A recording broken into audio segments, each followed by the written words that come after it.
Oh, so it's coffee and casual. Like Coffee and casual. Welcome, yeah. Jacko. I'm so happy to have you here. I should let my hair down then if it's casual.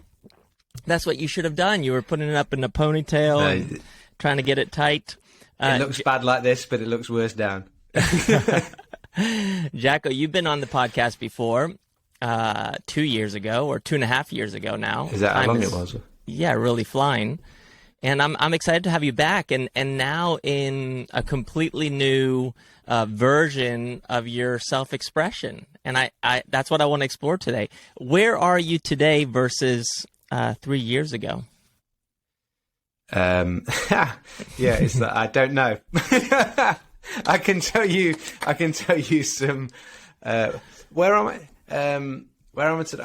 I'm probably closer to somewhere, but I don't know where it is. Maybe let's say, like, I don't feel like I haven't got answers and things. I'm just like exploring stuff, and we can talk about that more. I guess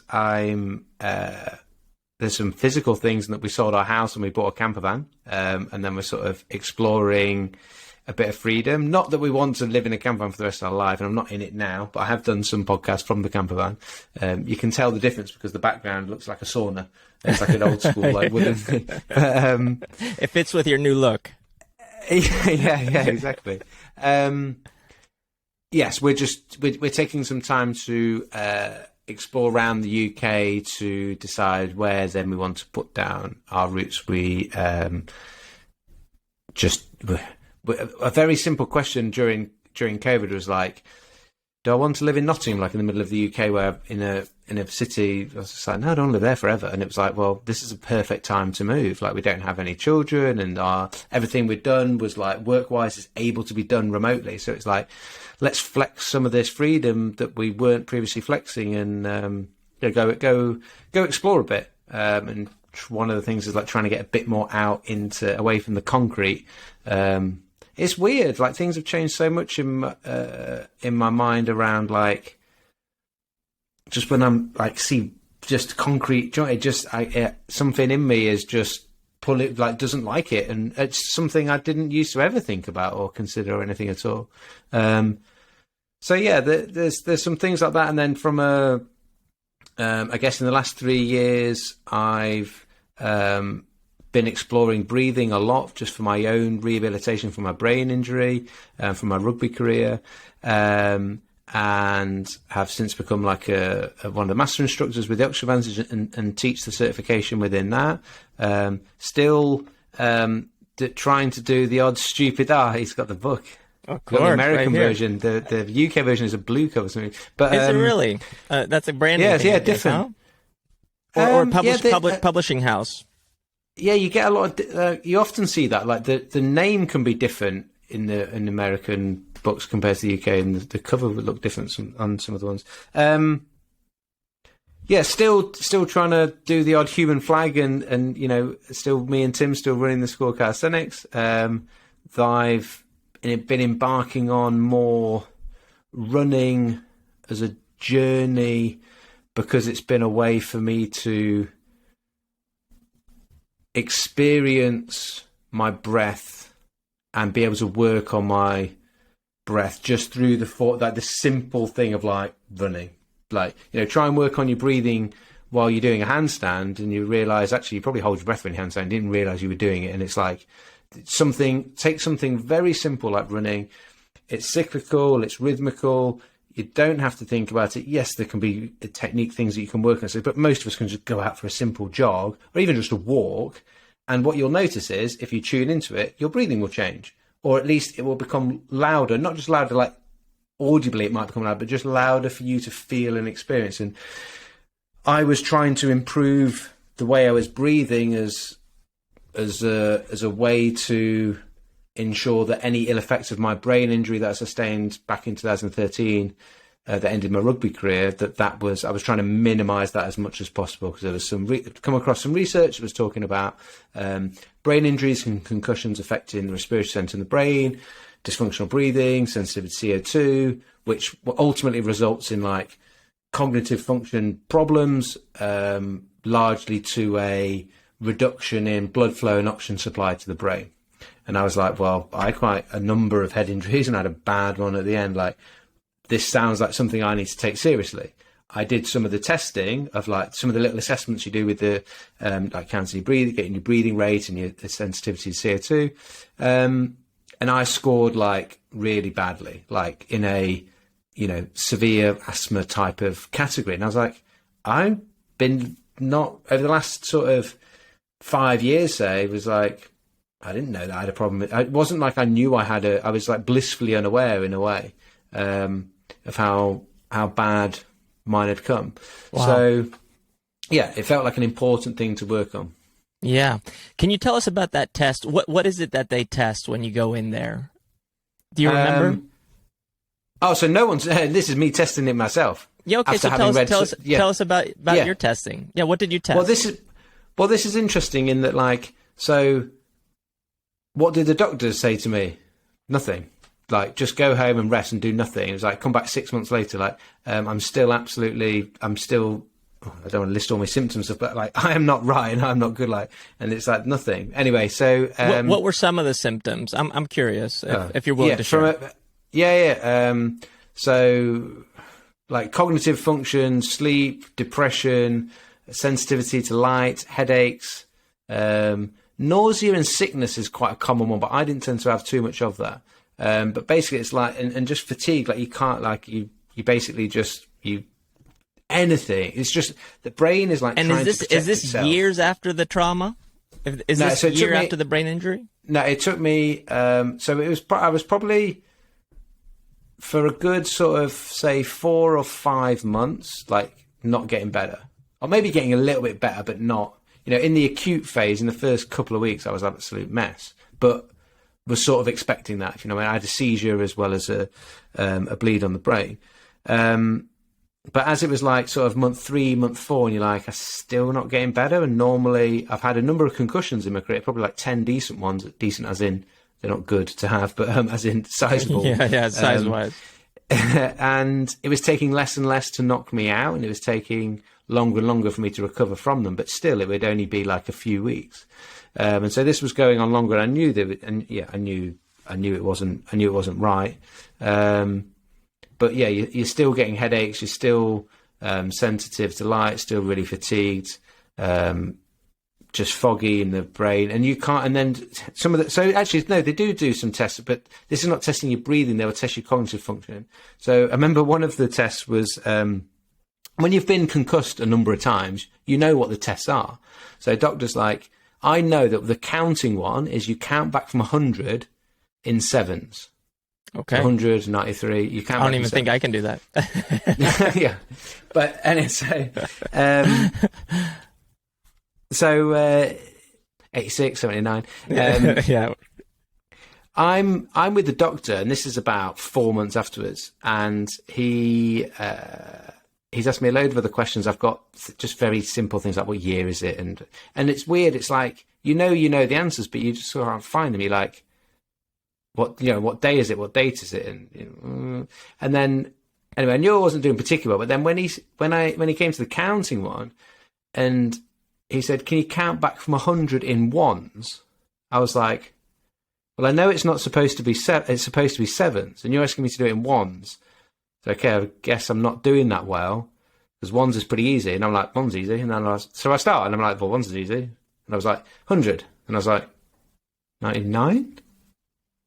98. It was weird. It was like, what's going on? I know what this is, but I can't like do it. And it's just that the brain is shutting down, or the brain is trying to recover. And so, just if you can imagine, just that as a task starts to become difficult, or it was difficult at the time. It sounds almost as if you had a stroke and you're unable to speak that which is alive in your brain, basically.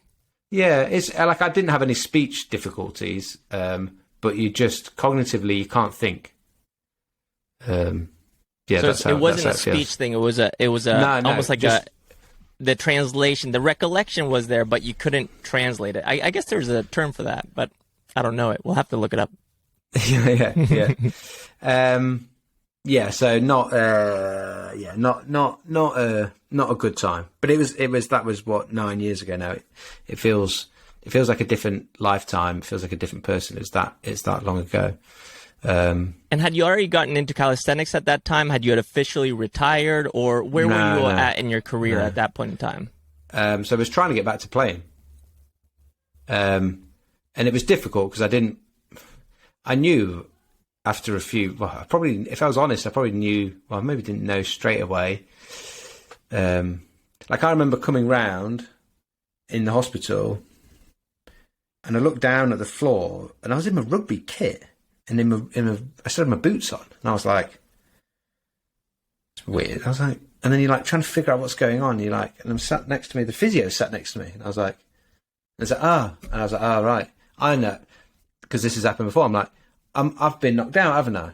And he looked at me and he's like, yes. And I was like, well, what's up with you? And then I was like, oh no, I know what's happened. I was like, I've asked you that a few times already, haven't I? And he's like, yes, would you just shut up? Like, basically, would have been sat there just asking him, like, have I been knocked out? But like, literally at that point, you've got like a memory of a goldfish. Wow.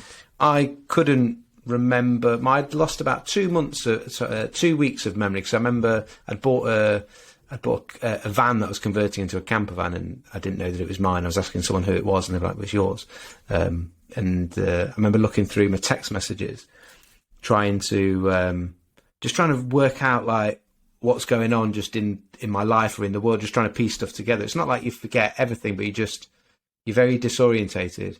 And what didn't help was I had a message from someone I'd not spoken to in about 10 years or something. A text me, so that sort of threw me off. I was like, oh, wow, am I talking to them? I haven't spoken to them in ages.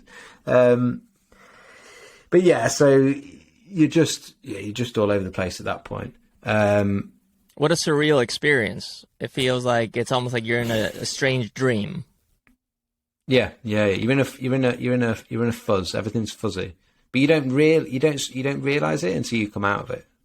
Well, you sort of, something's not right because you can't just function. But I was doing some rugby coaching at the time, and obviously wasn't doing any during that. But I would send like a text with some ideas for training to one of the coaches. And I remember speaking to him afterwards. He was like, when you were like, it was like what you were sending through just like didn't make any sense at all. It was just like, yeah. So that was like, there's a few months of that. And then, cause I had the head injury in August, and then I retired from rugby in the Christmas when I'd had my MRI. I had a CT scan at the start. They didn't give me an MRI scan until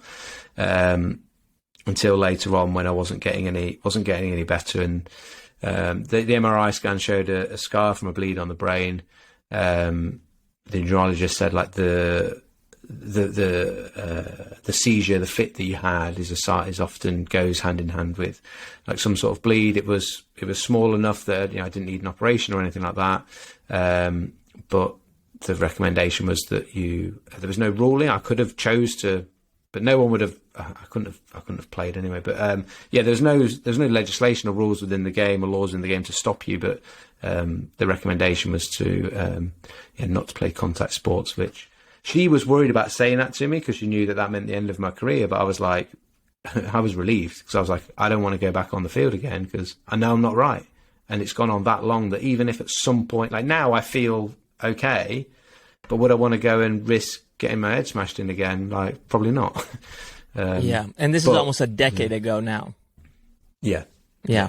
Incredible. So you've been on a very interesting journey. The depression that you felt having the concussion, whatever expression of depression that was, was that later on coupled with having to retire from rugby, and how did you deal with that? Yes, that's where it's difficult. Like, so it's not, I guess, not just depression, just like you end up being very emotional. Like I remember breaking down in tears and crying in a shop because I couldn't choose what yogurt I wanted to eat. As in, I couldn't choose the flavour. As in, there was too many flavours. So that decision, my brain was like, I just couldn't deal with that decision, and the output was just like overly emotional. So I'm like crying. It's like crazy. But then in terms of depression, is a symptom of like brain injuries and concussions. But if you made anyone just go, right, you're not allowed to do anything. just stay in your bedroom, don't look any light because it makes you sensitive to it, don't really do anything, like, you're going to pretty much be potentially depressed anyway. Throw into the mix, it's like, okay, we're also going to retire from doing the sport that you love doing, and then you know, how are you going to pay your bills at the end of blah blah. So you've got to, what are you going to do with your life now, and like, you need a new career, what are you going to do? You know, I played professionally, but it wasn't at the level where you were making enough money to retire. We just earned a normal sort of average wage. So you always knew you were going to need to have a career afterwards. And, you know, I was lucky in that I was 31 when I had my head injury. I was lucky enough to have quite a long career. I think I was going into my 13th season. I played over 300 games for my, like, you know, hometown club in Nottingham. And, I was very grateful that I had all that. A friend soon after I retired, who was young, he was maybe like 20, 21, like retired at like right at the beginning from a brain injury as well, like right at the beginning of his career. So yeah, when you throw into the mix, like, you got to deal with all that stuff as well. It's like, well, no doubt people struggle with mentally with things and what that looks like. Yeah, that's very heavy. And if you can recall that time, that must have been a little chaotic. How did you choose to navigate that? What was it that you found that worked for you in that moment? Was it something that you deliberately one day just kind of came up with? Okay, this is the path I'm going to take. I'm going to go down the calisthenics path. Or was it something that appeared for you? Yeah, great question. Because it was like, I was very lucky in that I'd been at the clubs as a kid from like 6 years old, I think. Something like that, and I knew the CEO very well, and he I'd just signed a 2-year contract when I had the brain injury, and then they honoured the first year of my contract, and like just let me get back on my feet a little bit, and I did a little bit of work in the office when I felt up to it later on in that year, and it just gave me, I had a good sort of from the Christmas to the April, I had 4 months where I was starting to feel a bit better and was able to, it took me a year to be able to run without getting headaches. That's where some of my physical symptoms continued for. But I was starting to be able to feel a bit more normal and think logically, and started to look at, okay, what am I going to do now? And there was different potential like avenues to go down. So I'd done like a Masters of Materials Engineering at Loughborough Uni here in the UK, and a friend of mine was like, worked on like gas turbines at a power station. I could get, he was like, as you know, as an engineer, he was like, I could make you blah blah blah, I can get you a job at my place, no worries. And I was just like, I just don't want to go down that route. And then I'm also a qualified science teacher, and I was like, I loved my top set year 7s, but I didn't enjoy it. So I was just like, the biggest thing for me was like, I felt like I'd learned an awful lot through the sport, and I didn't want to like just fully step away. I wanted to be able to give something back, and what that looked like, I wasn't sure. I'd done some like diplomas in sports psychology, so I was interested in that side of things. And it was at that time that I met Tim, who, you know, now at that time there was no School of Calisthenics, but he was training Paralympic athletes as an S&C coach. And I'd always been interested in the gym and that side of things, and actually thought, well, the S&C route, that strength and conditioning, that allows me to like still work within sport, still give back some experience of like what it is that I would do. And that just started to go down that route. I did a bit of mentoring with some of the athletes who I were working with as well, that I really enjoyed. And that sort of sent me down that path. I remember making like a bit of a list of like what was important, like what do I want out of my career, or what don't I? And a friend of mine's put it quite simply in terms of going, he was like, well, generally you got sort of two options. You either do a job that pays your bills and allows you to go off and do the things that you love doing, or you try and have a job or career that is the stuff that you want to enjoy doing. And I was like, yeah, I think I want that route. And there was just things that was like, what's important, like is it you know, is it financial? Is that important? It's like, well, no, I want to feel like I'm making a difference. You know, if you want to be rich, don't be an S&C coach, because it's not, Right. money. But yeah, it was like I wanted to give back. I wanted to try and make a difference. Those things that like we're all searching for to a degree. Some people are probably more aware of it than others, but you know, you want to have purpose, and purpose doesn't have to come just through your job. Like, so our purpose could be certainly outside of our job. I was lucky in that I'd had the experience of working full time in a school as a teacher, and then having the chance to go full-time professional rugby. And I'd experienced what full-time work was like working for someone else. And then I've experienced like the luxury of, you know, there's different challenges when you're playing sport professionally, there are different pressures and everything. But I was a bit like, I think I want to try and go down a route that I feel a bit more in control of. And that involved being self-employed. Right. You know, I believe that we go through different chapters in life, and the transition from one chapter to the next, the in-between, is the one where it either makes a person or it breaks a person. Either way, there is some kind of continuation. I always see it as a continuation or as a progression. But it sounds like you always leaned in those transitions towards making it, building something, creating something. And I'm just curious, for you, do you have anything that you fall back on that is your foundation? Is it a principle? Is it a value? Is it a faith? Is it relationships? What is it that you fall back on that allows you to build upward like you do?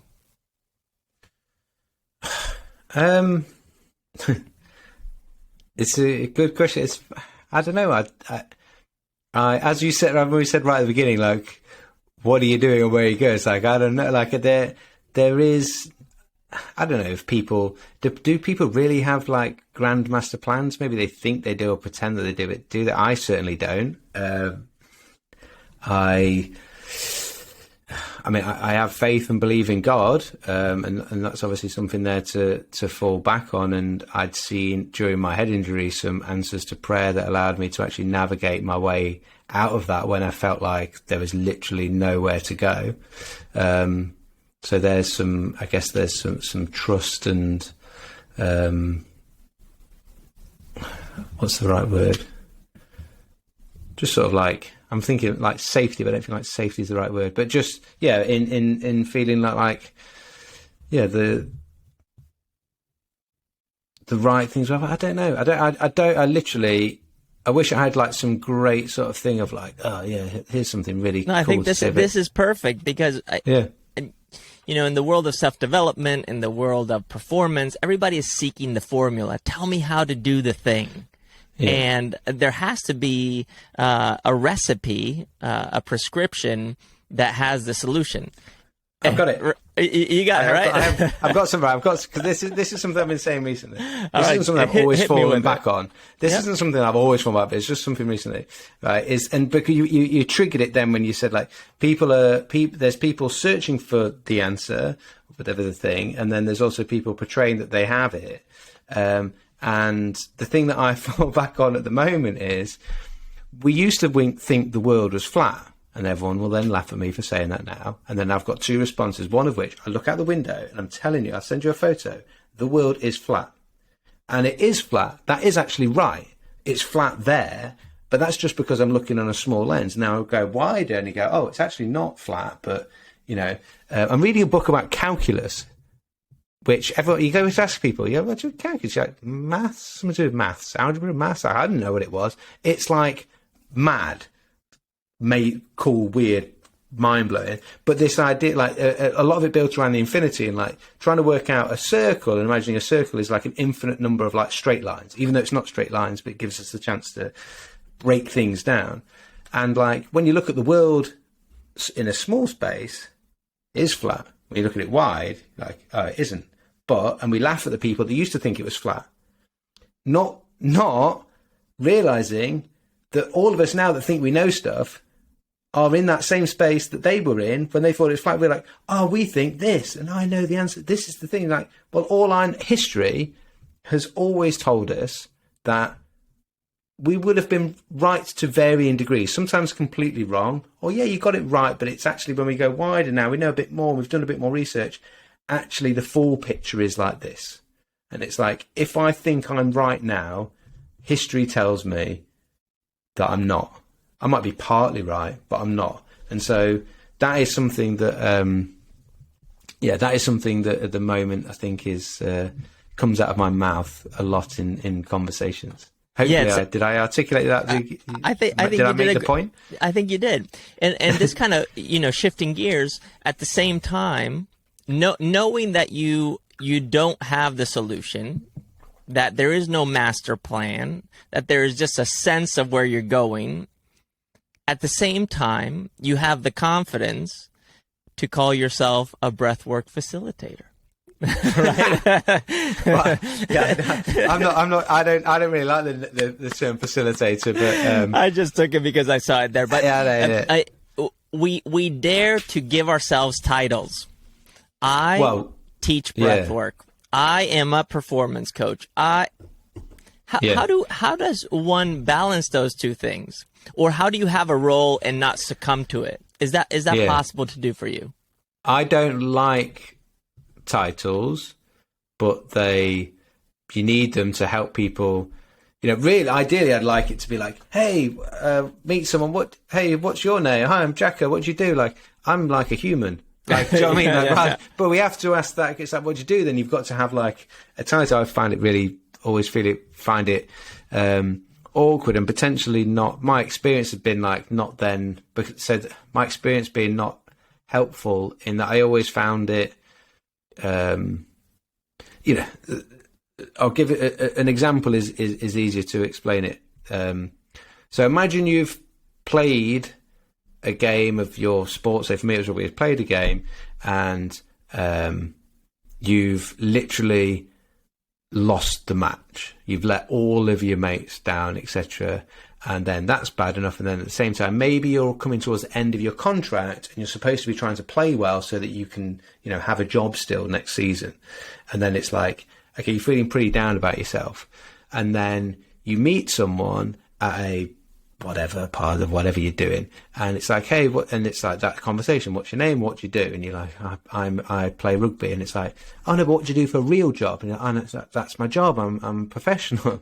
And then, so there's that awkwardness. And then they're like, oh, whoa, that must be amazing. And you're literally like hating your life at the moment because of what's happened. Because a sport like I played, it was like weekly. So that was just going on all the time. And the problem I had was that I was putting my happiness in the result of either how the game went, but more how I'd done. And that's like, my happiness would just go up and down week by week on like how that had gone. And I didn't feel like I had control of that happiness. And so I really wrestled with that for an awful long time. I probably got slightly better at wrestling with it, but was probably always wrestling with it throughout my career. It's like an identity crisis almost. You're constantly living in this sense of depending or being attached to something that is at times out of your control, because a game or a match requires more than one player to mess up for it to be lost. Right? Yeah. And there's something I'd seen recently, a friend of both of ours, Sarah Moore, she sent it me. It wasn't her. I can't remember whose post it was. Someone obviously much cleverer than us. But the notion or the simple phrase was something about like, what's important is not your function or your output, but your essence.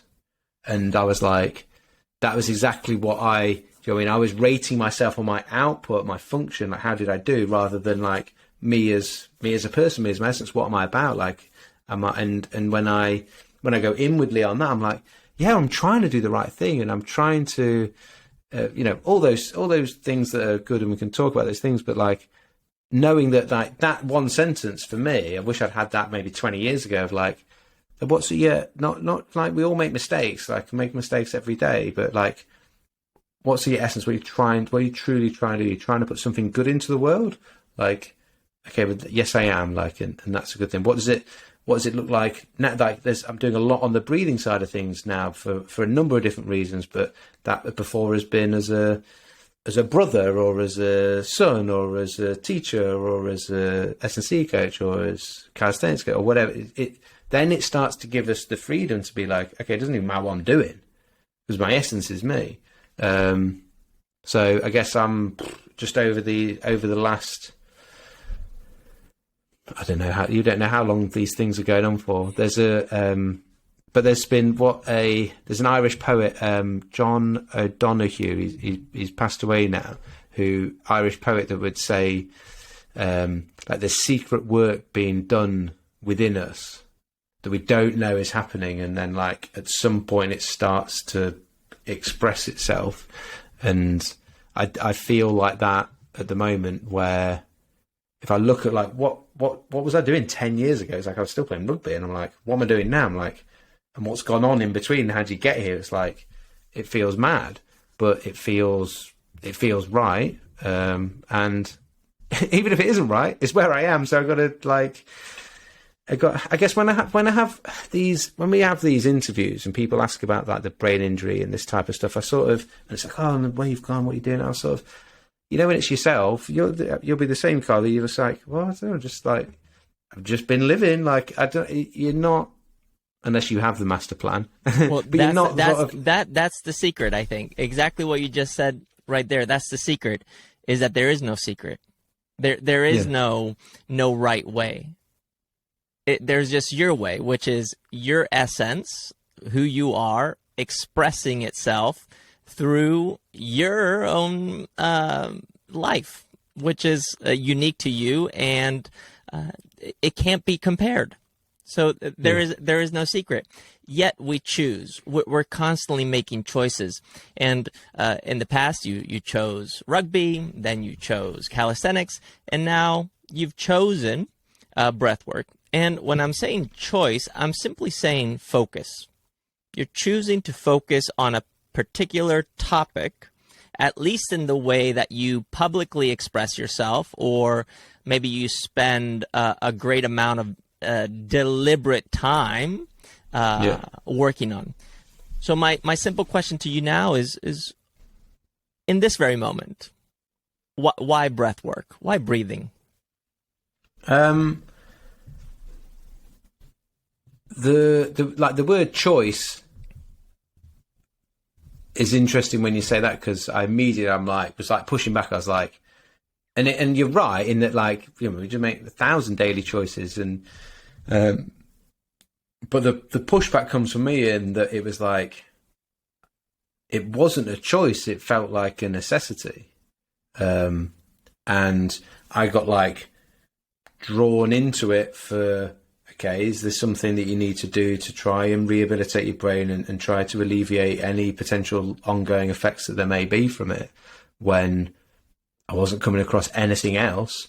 So it was like, and then do some of the so we never even did the assessments of like count like your respiratory rate. What's your respiratory rate, or what's your sensitivity to carbon dioxide, like, which would be like a what we'd call like a relaxed breath order. We can go into some of those things at the end maybe, but doing some of those little assessments and being like, okay, you're actually rubbish at breathing, even though we had no idea. And like, what's the and then coming across Patrick McKeown's work and reading the Oxygen Advantage, who I trained with and work with, seeing and understanding the science behind it, going like, well, actually, it's not just this automatic thing. It doesn't really matter how you get the air in and out. Like, it actually has an impact on your oxygen supply, blood supply to the brain, your cognition, your nervous system, how stressed you are, and then performance side of it as well. And I was just drawn into that as a thing that I felt like I needed to do. Mm-hmm. And then in terms of teaching it and coaching it, as you'll have seen, I'm just one of those annoying people, and I can't switch it off, where if I've like found something, I've got my flipping manual in front of me, if I'm like, this is, because for me, it was like, wow, okay, look at this thing, it's just breathing, you're doing it all the time.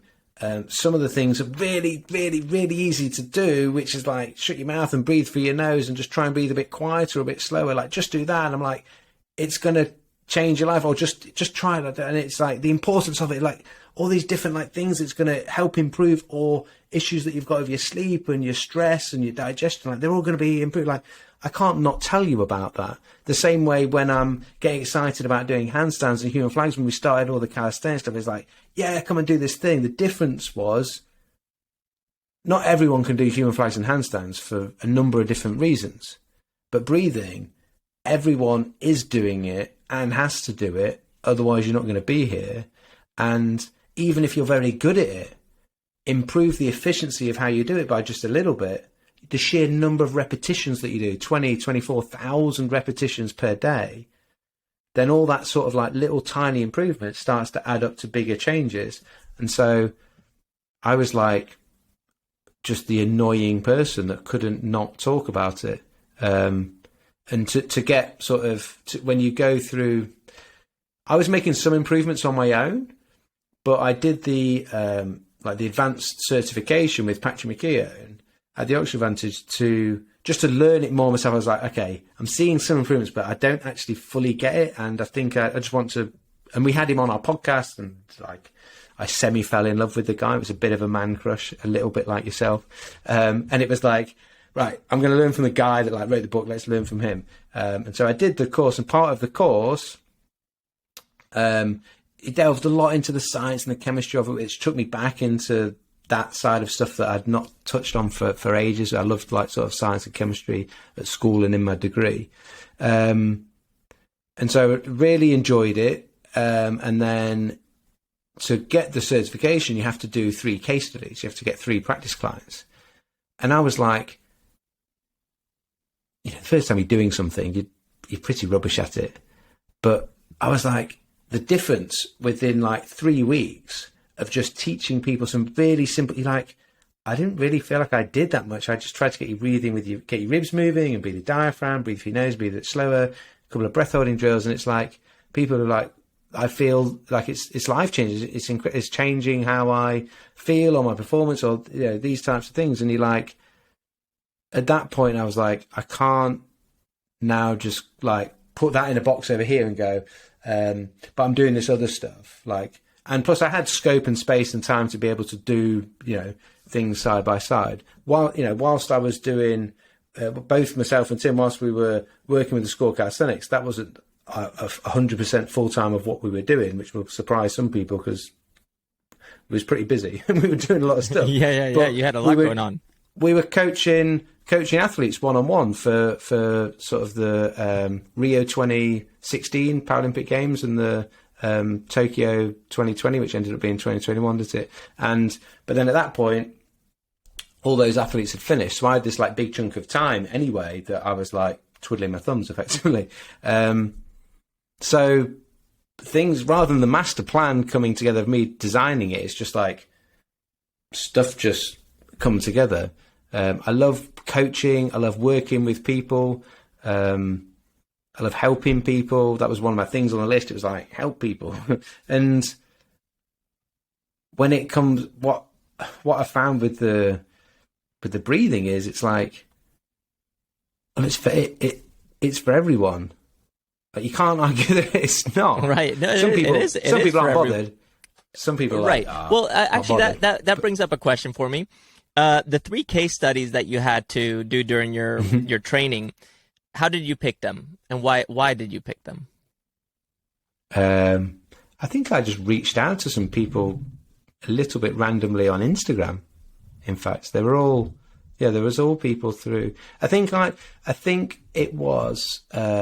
I'd been sharing some stuff on my own personal Instagram about, here's some stuff that I find really interesting about breathing, blah, blah, blah.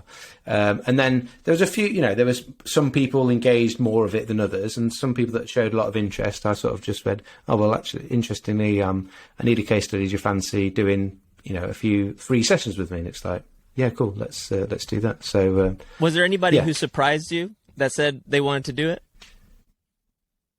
Or has surprised you since? Some of the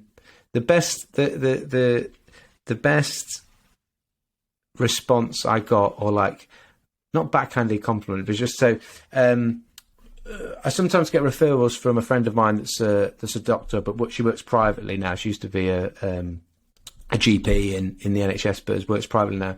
And she'll refer on clients that are struggling with sort of stress, anxiety, and that type of thing, where she's noticing that she thinks their dysfunctional breathing could be playing a part in it. So she'll do some work with them, but then I'll do some work with them on their breathing.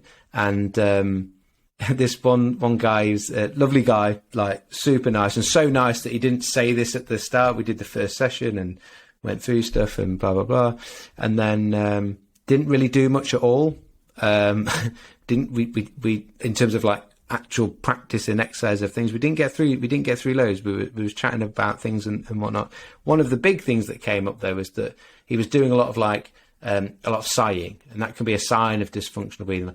And you're like, and wasn't anybody like, oh, do you realise you've just sighed like 10 times in the last 5 minutes? It's like, no, okay, try to notice it next time. And one of the things that we do is like, we just put a pause in after the sigh, just to reset things. We're not blowing off all that CO2 too much.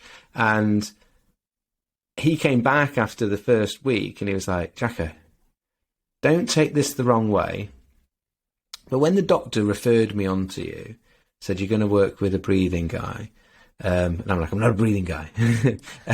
No labels. But he was like, I did think, what is someone going to teach me about breathing, and how is that going to help me with my stress, anxiety, blah blah. And he was like, but I can't tell you the difference this week has made. Amazing. He was like, when I pause after those sighs, like I'm noticing those sighs, when I pause after them, and I've just like 3 or 4, 5 seconds of, he was like, it's like absolute bliss. And he was like, that for him was like just the in point. It was like, okay, let's talk a little bit about like improving your sensitivity to carbon dioxide, and then let's work on your mechanics a little bit. All very, very simple stuff. But I just love the fact that he was like, he was totally thinking this isn't going to work, but so nice that he didn't say it in the first session. He just showed up. He just showed up, and then it was like, okay, I'll try. And then did the simplest of things of pausing after he was sighing and catching himself doing that. Wow. And it made a big difference. But yeah, you get people that are like breathing. It's just there's nothing to it. It happens automatically. Yeah, that's silly. My response is sort of, just because something's automatic doesn't mean it's optimal. Like, go into a gym and see people squatting. Everyone can squat automatically, and you'll see a variation on how good the quality of their squats are. So, but there's certain things in life that we're like, yeah, I'll learn how to do squatting better, or I'll learn how to do X, Y, Z better. I was thinking this the other day, just like just standing and walking. No one teaches you how to stand and walk. You learn as a kid, and you get upright, but like, yeah, no, potentially a different. Yeah, it's fascinating. It's taking the most common behaviors and realizing that those two can be better, and the subtle changes can make a very positive, have a very positive influence on how you experience life. And it all comes down to awareness, realizing, oh, I'm sighing every 2 minutes. This is strange. And then realizing that sigh is actually something that you do naturally to reset, whether it's to expand the lungs or whatever it may be, and which affects the nervous system. And then realizing that with a very simple change in behavior, it allows you to become even more aware. Thus, it's like you have this key that opens up a new door to new awareness, and that becomes this never-ending process of development. And that is something that I think if we can nurture that for the entirety of our lives, I think we will be able to look back when the day comes that we go and say, oh yeah, I have really no regrets. And as I'm sharing this with you, I have two questions. One is a technical one, just a kind of fun mental experiment, and the other one is a personal one. So I'm going to go with the technical one right now. And this is the mental game. If you were at a grocery store, for example, or out on the street, and you saw somebody who clearly needed a little guidance on their breathing, okay, and you could pass them a secret note, right? You're like, put this note in their back pocket. Where you wrote them a short little letter about the importance of breathing and what they could do right now. What would that note say? It's a love note. I would just go up behind them, and I'm not saying I haven't done this. Okay. And I would just gently whisper in their ear, "Shut your mouth."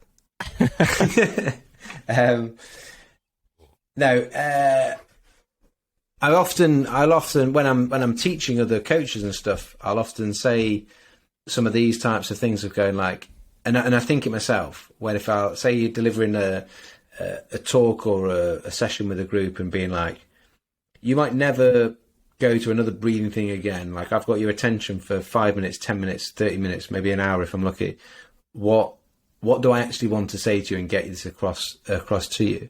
And the practical application is like, shut the mouth. So breathe in and out through the nose. Breathe more quietly. But to breathe, if I ask you to breathe more quietly in and out through the nose, then you have to pay a little bit more attention to your breathing in order to listen to it. So I'm gaining a little bit of awareness for you without saying be more aware of your breathing. And then also you will be slowing your breathing down in order to make it quieter. So I'm getting your breathing slower. Slower nasal breathing is calmer for your nervous system. That is good for your overall health and well-being. And whether you want to go, whatever it is that you want to go and do in life, you have to breathe. You're either breathing in, breathing out, or holding your breath. The rest of life happens as well as one of those three things. So, but why do we overlook those three things? That make the base level of being alive easier by being more efficient at it, so that it's easier for your body to do it. It's less stressful. There's less effort going into it. It's less load. So you've got more scope and more ability to go and like do other stuff that you actually want to go and do. And that's one of my that's one of my sort of messages I've tried to get across. And that doesn't mean put a bandana on, which I've got plenty of. Yes, you do. Sit cross-legged, do this or do whatever with you, you don't have, it doesn't have to be this big, long, like expressive meditation practice in order for you to improve your day-to-day breathing. And it's your day-to-day breathing that's going to have the biggest impact on how you breathe and how you feel. You doing half an hour of like an amazing breathing practice, but then having the rest of the day, 23 and a half hours of just garbage mouth breathing, which one is your brain going to adapt to? The one that you spend the most amount of time doing. So making breath work, even if that's a term I like or don't like, but I will use it because people know people have an idea of what it means. But again, there's still lots of misconceptions about what that means. But making it normal, as in you can just place some attention on some of your breathing throughout some of the day, do it in and out through the nose, and do it quietly, and you're going to tick a number of simple boxes but have a big impact. Yeah, I really like that. So breath work is breath awareness, breathing practice.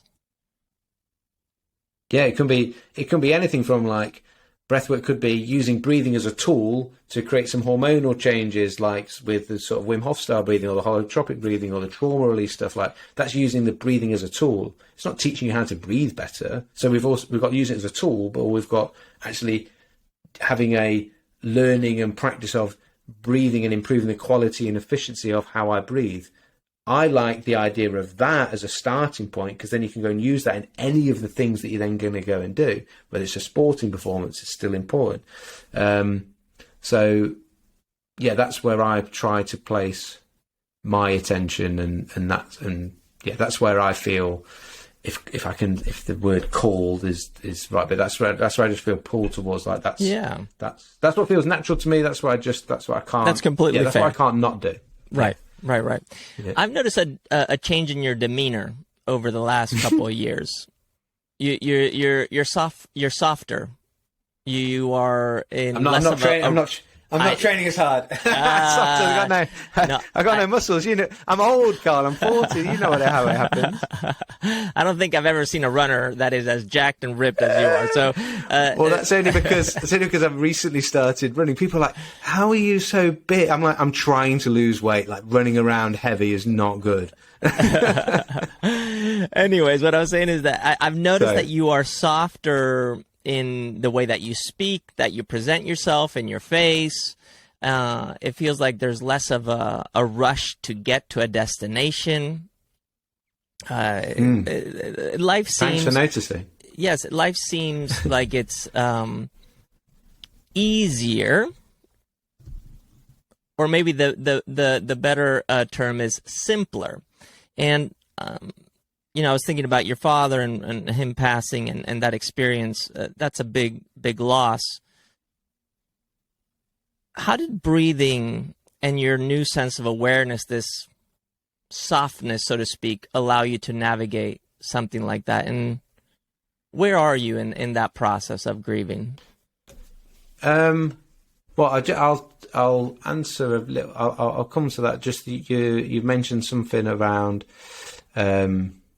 again, no master plan, no try. I'm like, and I know what you mean, and I can feel it, and I'm like, it's interesting to reflect. But I don't tend to reflect back on these things. But then when people ask question things on podcasts, it's quite nice to sometimes reflect on those. And like, I do feel like a lot of stuff has changed. I had a rugby mentality that I carried on with a rugby mentality when I wasn't playing rugby anymore.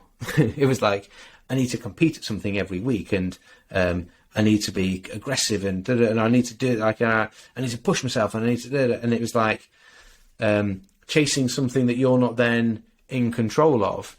And when you say like life feeling simpler or life feeling easier, I think that there's and again, I ain't got the answers, but there's definitely it's not like a penny dropping all of a sudden, but just over time, just like get some of that. Maybe that it's that like invisible inner work that's secretly going on that you don't know is happening. Where I'm like, life is out there, but it's like it's in here where we actually experience it. And some of that probably goes back to like thinking about the whole thing of me happiness being on whether I played well at rugby or not, and just how ridiculous that is. But at the time, like, you just can't get out of it for whatever reason. I think some of it is like just as you get older, you mature and you see things differently. But having a realization of like, actually, like, it's how I internalize and how I deal with these things of like in here, in me, that dictates like life and my experience. Because you see all the time, like, you get two people like doing exactly the same thing and having the same experience of like something, and they have a different experience of it, even though the thing in front of them was exactly the same. Whether that's looking at a painting or watching a movie or whatever, like we have a different experience of the same thing. So clearly, like, the thing isn't the thing that's happening; it's how we're going on in there. And yeah, my dad passed away a few months ago, and yeah, there's a few things that are I feel like are learnings from that, and maybe I think one thing is that I think I find it helpful to like try to talk about it, or at least there's part of me wants to talk about it, because I feel like up until then I spent my whole life.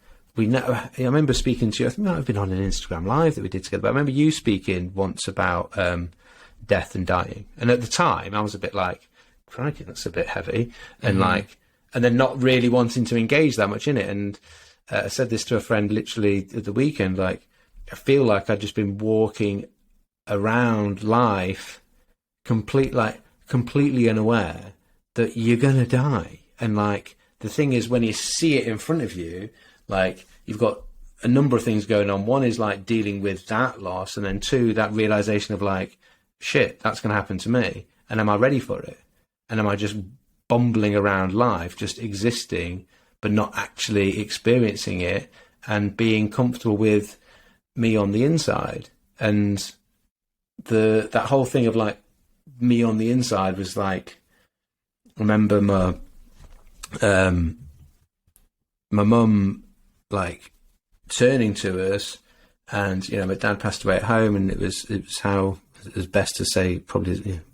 Anyway, I won't go too far, otherwise I'll end up I won't be able to talk. But my mum turned to me, was there with my sisters, and turned to me and was like, he'd taken the last breath, and turned and was like, he's gone. And it was like, yeah. And obviously it was like, yeah, there was a lot of crying but when I think back to those words in that sentence, it is the type of thing you hear, you see people say on a movie, or it's like, they're gone. And it's like their body, like my dad was there, but he wasn't. And therefore, like, this, like, isn't me. It's just like, it's the vessel, or it's the thing. Like, it's important, and I want to look after my body because it's how I go and experience those things on the outside, but then also on the inside. But it's like, there's something in us that is us, because when you take your last breath, you will people there, and hopefully you've got some loved ones with you that they're supporting you, and it's like, you're gone, but your physical body is there. So, look after your physical body, but don't spend all of your time on just the physical, because it ain't actually you. Mm-hmm. Is the type of thing that these are messages. When I say those things, I'm saying them to myself. Right. How they land with people, like, I don't know. I just think it's. I wish I'd heard.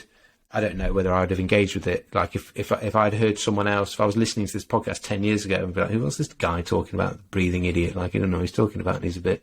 But I don't know whether I'd have been able to connect on that level. But I think it's important to start to realise and think about what is important, how well are you connected with yourself, and what sort of, are you ready for the realities of life, and you experience things, or are we just existing and like la la la la la la? I don't want to think or talk about dying, because that makes me sad. Like, yeah, it makes us sad because we're going to miss things, but it is going to happen. So I can't stick my head in the sand about it.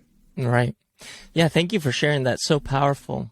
As you were sharing this, I couldn't help but think, as your father dropped his body and left and took his last breath, and you cried, when we are born, we take our first breath and then we cry, right? And it's the reverse. And there's something about the celebration of birth that is missing I think in the Western culture, especially when it comes to death.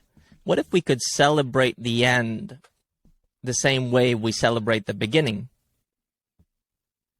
And if we extrapolate that to everything that we do, we're constantly trying to get to the end of something, to the end goal, to feeling better, to completing the race, to whatever it may be. We're always playing, right?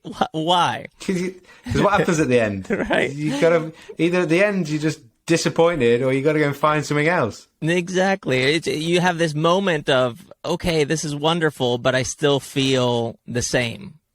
Jacko is the same now as he was when he was playing rugby, as when he was focusing on calisthenics or talking about breathwork.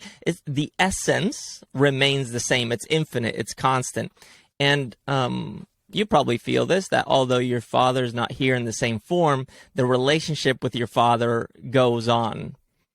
And there are reminders. There are new ways of communicating. That's infinite. And the beauty of what you're doing, in my opinion, is that through breath work, practice, focus, just being aware of it, right? Yeah.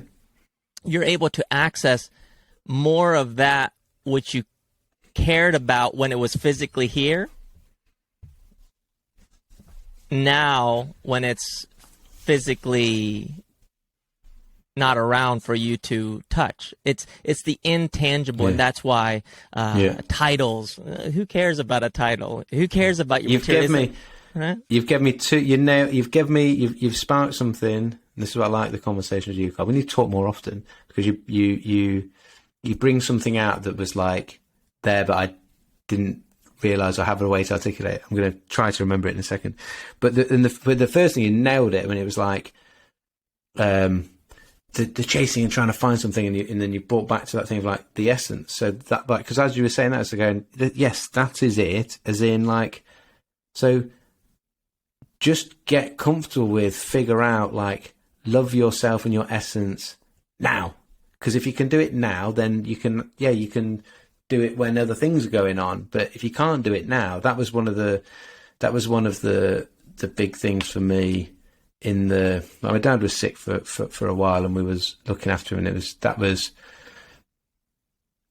don't know, it's weird that this, what's the hardest bit, like the build up or when they're gone, is, I guess it's all hard, but there was some things around, like, realizing, like, that sort of bit, are you comfortable with yourself, and realizing, like, we need to love ourselves, and me asking myself, what are the barriers for me actually, like, loving myself, and why would it be easier to, like, love other people, but understanding that, like, we're all connected, and that I believe that we should try to love everybody. And if I believe, and it's like that whole thing of that, it's like the question I said before around, like, do I want to live in Nottingham for the rest of my life? I was like, no. Like, dead easy to answer that question. Do you think you should love everyone? Like, yeah. Like, it's hard to, but, like, do I think you should? Is that, like, one of the essence? Like, yeah. And then it was like, well, you're part of everyone. It's like, oh shit, so I've got to love myself.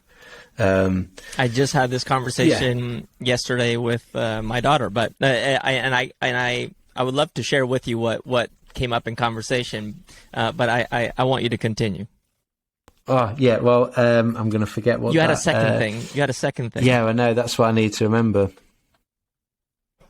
And that's why I was worried I was going to forget it, because it wasn't you sparked a thought, and it was new. So the essence was the first one, is that we're infinite, and I shared that, you know, when a child is born, they take their first breath and they cry, and when you pass away, they take their last breath, and those around cry. Yeah, if you can remember, it will come back. It will come back. It will come back. It will come back. It was more to do with what you were saying towards the end. Of chasing? Like, I just didn't want to... Yeah. It'll come. It'll come. Well, I'll tell you this quick story. Yesterday, my daughter called me. She's 24 years old now. She has a kid. And she has started to call me now for the first time without a problem. She just wants to talk and connect. And it's a beautiful development in our relationship, and I love it. And yesterday she was sharing with me that her biggest challenge in life is consistency. And I said, you have been a mother now for 17 months, and you haven't missed a beat. You've been consistent all the way through. What is it that allows you to be so consistent? And she said, I just have to. I said, well, you don't have to. You could just walk away if you wanted to. And she said, well, I love him. And I said, yeah, that's the secret. The question is, do you love yourself as much as you love your son? And thus, are you able to use that love to be consistent in your practice and that what you're trying to achieve or do or become part of some process? And a simple question, but a challenging one. And there's something about being aware of who we are at the most essential level that allows us to tap into that which is unconditional.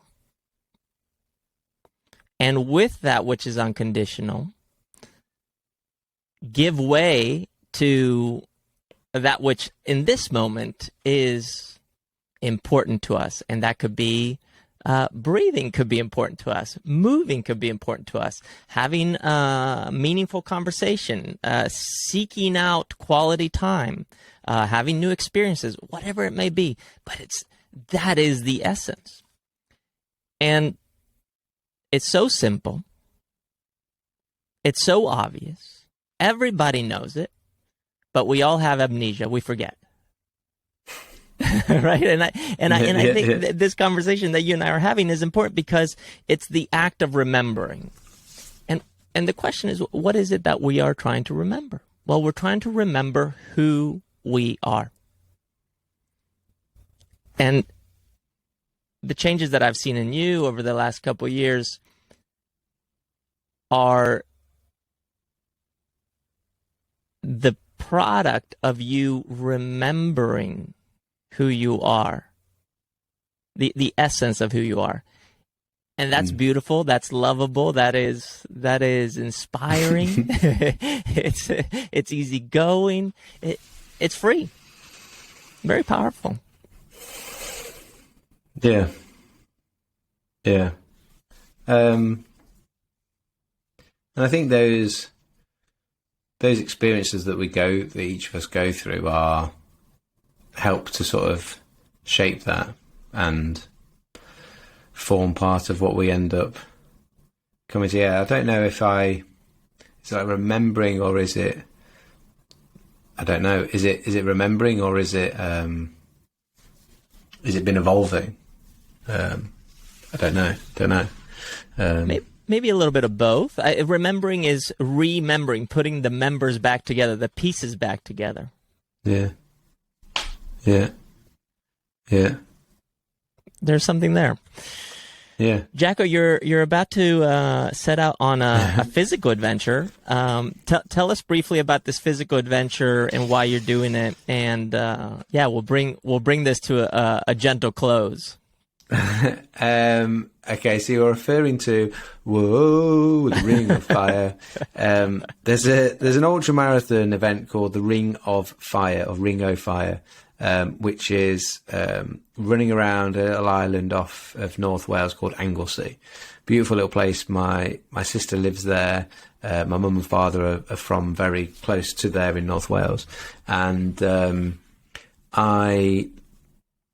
I'm not a long distance runner.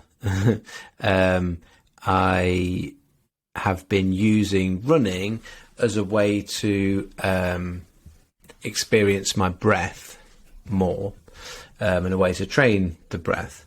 And I think one of the things I think you was, I'm trying to remember what the thing is you had triggered in me to think. It was like we're talking about more deeply and the inner compared to the outer, and it's like breathing is still something physical, but it's much closer to your inner. It's like it feels like a more internal connection, like gets you a little bit closer to maybe that essence is something that I certainly feel or experience. And anyway, yeah, so I've been going out running not because I wanted to get better at running, but I wanted to get better at breathing. And I paired with the fact that I don't know why, I can't say why, but I just felt like I would, as a kid, I don't know if it was as a kid, as long as I can remember, it'd be like, I always thought I'd run a marathon, of just like, not a bucket, I don't have a bucket list, like I said, there's no massive fan, and I don't think that everyone should have to do it, but I just felt, just for me, for whatever reason, as a human being, I just thought that, and I loved all sorts of different sports as a kid, so I just always assumed I would run a marathon. And the reason I'd not done in the past was always like it would interfere with your training for rugby, etc. And I remember it'd been like two Christmases ago, I had a little bit of a word with myself of going like, remember how you always thought you'd do a marathon and you couldn't and your excuse was that you was playing rugby. Like, you haven't played rugby for 8 years or 7 years. Like, what's your excuse right, now? What are you waiting for?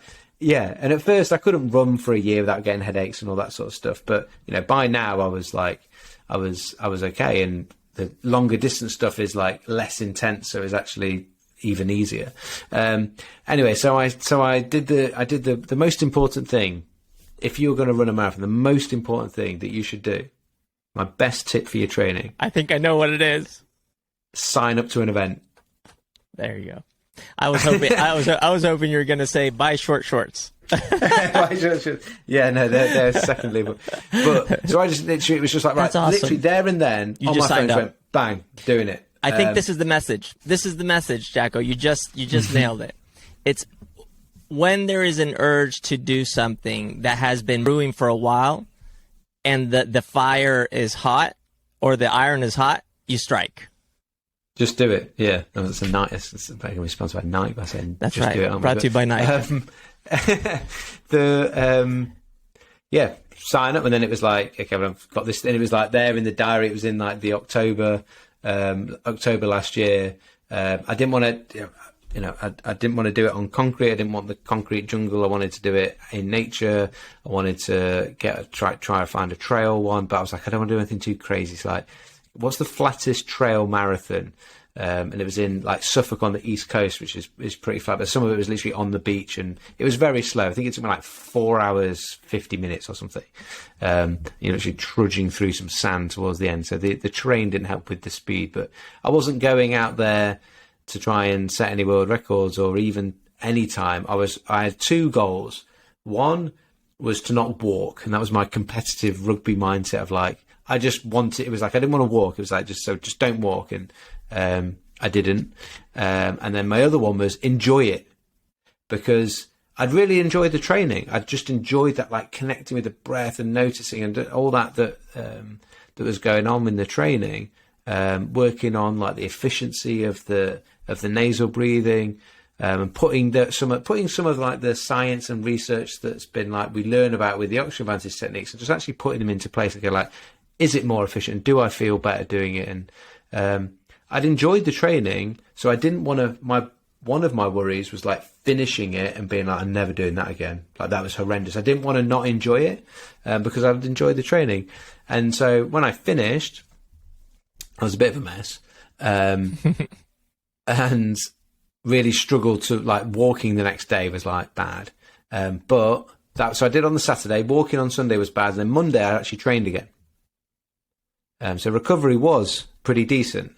And then the thought I had very close to finishing that marathon was like, the idea of doing another one faster was like, I got no interest in trying to like beat that time, or just like, for what? Like, it's just, and you could say the same thing about what I said I'm going to do, like, why, like, for what? But I was like, the challenge of like, could you go and run another one later today or tomorrow? And it was like, that feels like the redefining impossible, like the School of Calisthenics. That felt like that, and for whatever reason, that was like, that just got me excited. So then, very cool. Came across the Ring of Fire, which is 135 miles around the Anglesey Coastal Path. I know how beautiful it is there. It's done in 3 days. I was like, the connection with my family and stuff, it was like, that's the one, that's for me. So again, did the thing. I just signed up to it, and then it's been in the back of the mind for quite a while. It helps you with your motivation for training and getting out. As it gets closer, it's like maybe 6 weeks away now, or it's certainly less than 2 months. It's at the start of September. It's now like I've started to get like properly scared. I'm literally like, I went out for I went out for a run the other day, and I felt awful. And I was just like, what am I doing? How am I going to do this? How am I going to do this? And actually, I remember saying to my wife the other day, I was like, properly starting to doubt myself. And I was like, do you think I'll do it? And she just went, yeah. Like, she's never been, she just doesn't, if anything, she no just hesitation. Makes sure no hesitation. And just her general consensus is like, bring Jacko down a peg or two. Like, he's just getting a bit too excited and too big for his boots. Like, she keeps me nice and level when I'm getting excited about stuff. But she was just like, no hesitation, just like, yeah. And I was like, just how assured you seem, like, gave me something. I was like, but why are you so like assured? She was like, well, you've done loads of training, like, and like, I just know you'll do it. You won't quit. You have the mindset to do it. So yes, I'm down to myself a lot at the moment, but that has been that's been encouraging. And again, it's not about trying to beat anyone. It's not about trying to set a time. It's like it's going to be about trying to actually just do the flipping thing. You do 35 miles on day one, which the most I've done in one day is 30. But I know I can do 35 miles. I'm very assured of that. I'm not worried about day one. day 2 is 67 miles, which is like a lot. It's like 2.5 marathons or something. And then day 3, the final day, is 32. So it's the middle day is sort of, yeah. It's easy to sign up to these things. Yeah, then closer, you have to do it. You're like, then you have to do it. and you work out what the average speed is that you've got to stay at. So there's cut-off times, and it's like, do you know, is the bike going to catch me? Yeah. I'm like, the thing that I'm just going to try to, it's in my mind, I'm like, I just have to get to the end of day 2, even if I miss the time for it, and they say, "Oh, you're not allowed to carry on." I'll be like, "I'll see you tomorrow." Okay, you can have my number back, but I'm going to run around there, even if I do. I'll run happily around on my own. But I'm finishing this thing if I get to the end. But it's whether it's like, can the body hold up? Mm-hmm. And I am trying to lean upon the nasal breathing efficiency, and then that connection to the ground through more of a natural barefoot running style that I've been doing for quite a long time now with Vivo Barefoot. And yeah, those are my two pillars that I'm sort of trying to utilize to enjoy it as an experience, but also hopefully like do the thing. And in that, my hope is that people will just spark a conversation of like, okay, what am I doing? What am I doing with my breath that I'm taking? What am I doing to help me experience myself, that inner, like a little bit more deeply? It doesn't have to be running; it could be just flipping whatever. It's just for me I've found that running has been a great way for me to do that, and the breath being a gateway into that little bit more inner stuff, and not to necessarily give an answer or find an answer. I certainly haven't got the answer, but just to spark some conversations with yourself or with friends to just like, you know, let's go a bit deeper. Like you model a behavior of exploration so other people can do the same. I love that. How can we follow along? Where do people find you to follow along and learn from you? There'll be stuff on Instagram probably will be the best place. So that is jacko.david.jackson. And then there's a Just Giving page. I don't know what the name of the Just Giving page is. That it's doing it for Petals Charity, which is counselling charity for helping people that have either lost babies or miscarriages, which beautiful. My family has had a personal experience of those. So that's the charity we're supporting, and that Just Giving page there's information on there, a bit more detail about like what the charity is about, but then also what, you know, me trying to verbalize what the whole challenge is about as well. So they're probably two good places to check out. And if you can just join in by just sharing it, like that would be great. Yeah, and I'll make sure that link goes in the description. But I'm definitely excited to follow along. Jacko, thank you for this. I really appreciate you. Ever since we first connected, it's been something special to not only get to know you, but to learn from you. And I'm excited to continue the adventure. And the fact that you're back on the podcast, we had this conversation.